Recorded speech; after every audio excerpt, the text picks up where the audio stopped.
Now, Clark has built a vertically integrated fashion supply chain, managing both manufacturing operations and also has farms in multiple cities in Australia.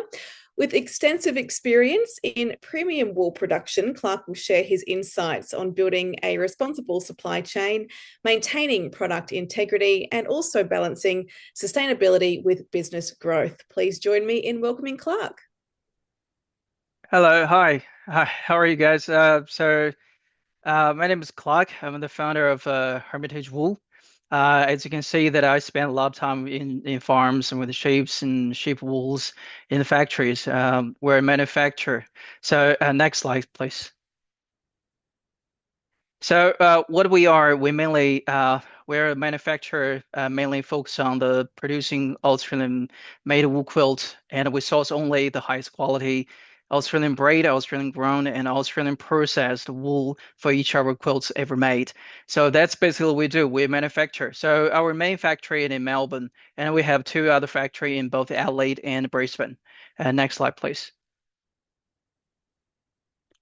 What be true this boring industry? I call this boring because every time that since I start up this business, so when I talk about it with my friends and families and the people that we know for a long time, um, say that I'm now in the wool business. We're making wool quilts and spend a lot of time in the farms, and they will really give me a weird look and say, "Why that?" Because it's not a really what I call the sexy industry, but I think that's I do it because there's after I graduated from university in Australia, I want to start out my own business. So when I do some researches in Australia, so I'm starting to focus on the wool because first of all, they have high selling industry. So there's $2 billion import from overseas to Australia every year, and there's only $40 billion market only in China. So bedding products, bedding textiles. Um, many other potential markets like Japan, Korea, and the US, they are main Australian wool buyers, especially they have winter. So they have winter, they need wool quilts.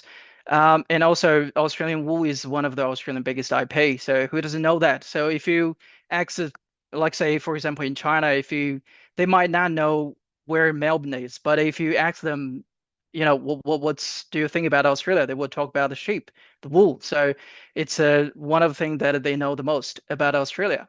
Um, and also the most important is there's no leading brands in this industry. I mean the wool industry.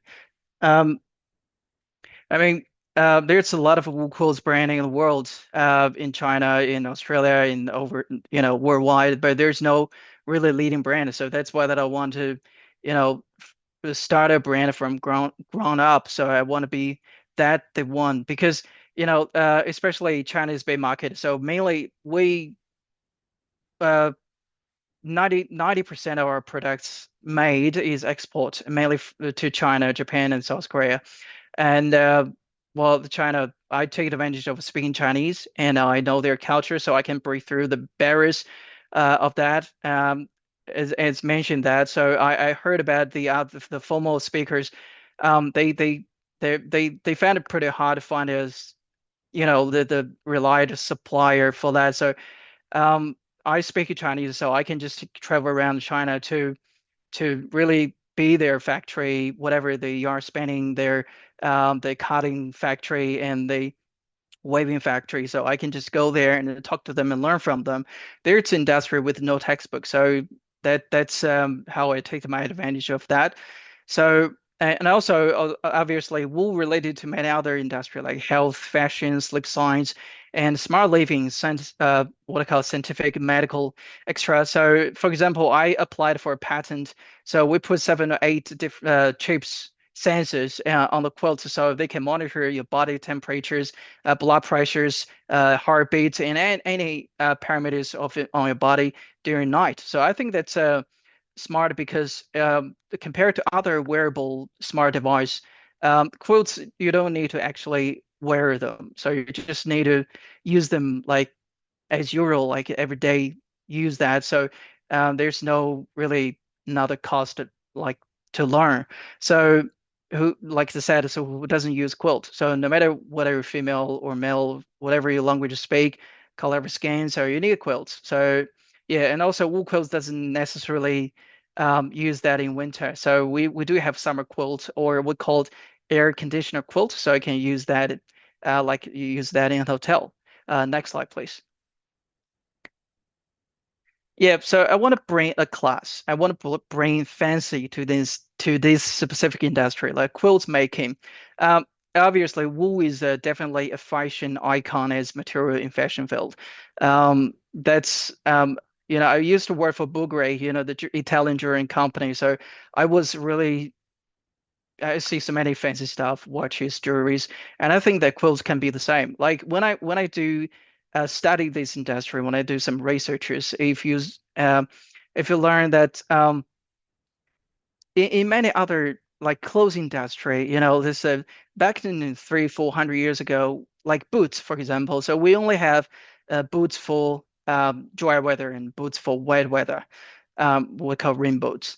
But now we have boots in all different what we call different scenarios. So I think quilts can be the same way. So we make quilts for older people, for women, for kids, for people working for like 12 hours a day. So I think that we can have the different combination of the wool feelings and outer shell materials. So we can combine all that.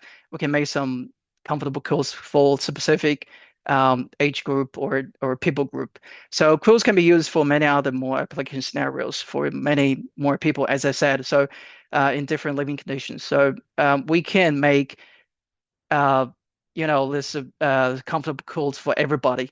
So yeah, it can be fancy. And especially what I found recently, we started just we used to do mainly for wholesale industry since we started up our factory in a 260 square meter small factory in Oakley, Melbourne, and now we got three factories around Australia. So um, we started to realize that we need to bring more color and, for example, the fancy bags, the ribbons, and anything that can really we will to we want to draw attention um, to from young eyes, like young people. They as far as we know, that we interviewed some people under 30 years old, asked them when they, buy quilts the last time. They say never. Their parents will buy quilts for them. So I think I think it is time to make some quilts, make some quilts brands for younger generations. Next slide, please. Hello? Yeah, thank you. Yes, that's an environmental friendly business. I believe so. Because when I started this business, I talked a lot with my wool processor and the suppliers and also my fabric suppliers. They believed that they were doing the right thing. They were doing uh, what it called so the environmental friendly business. That's something that we listed in the following slides. Next slide, please. Um, I have to say that wool processing in Australia is one of the highest standards in the world. Yes, Australian produce, I believe, is 280 100,000 tons of wool last year. So 95% of them um, directly export after sharing, and only 5% of them leave in Australia for process, whatever carbonized and scaled. So that's what we used. So that's, as I said before, so Australian get the highest standard for wool processing and braids and even logistic transport. So they make sure that the wool is clean. And I always tell my clients that, for the wool that we using, we call as I said, as you know, that's more than 100 different types of wool, different diagrams, length, and the bounce, the curves um, the curve, the bouncy. So we use bulldozer dance type, and they will scientifically prove that is best for quills because the breathe is pretty good, and they can breathe, and they will give you this your body generate the heat. So when at night time, so you need to brace so you don't get too hot, in the quilts. So next slide, please.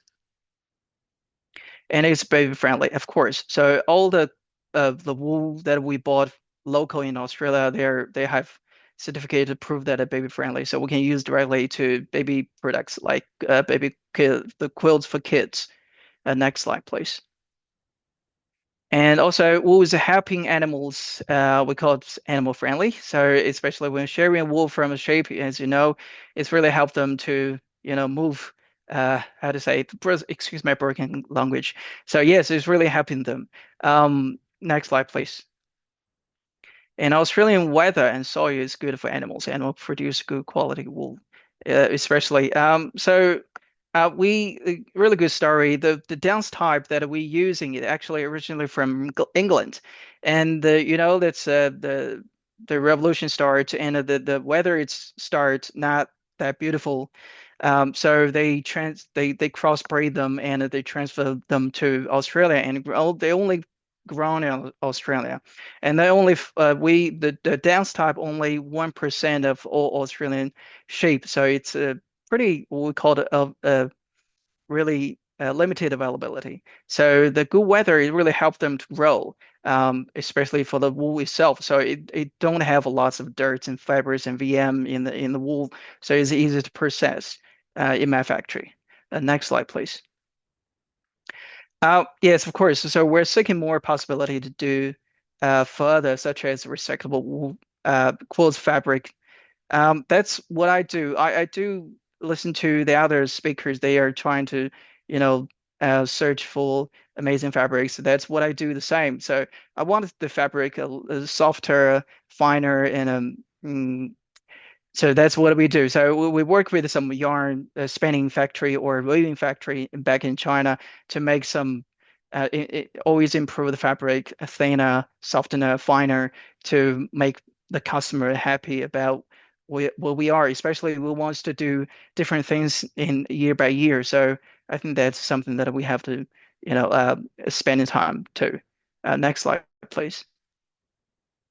Yeah, that's pretty much it. Thank you very much. So that's me. That's my email and phone number. So what we do is we mainly focus on the making wool quilts, and yeah, that's what we are.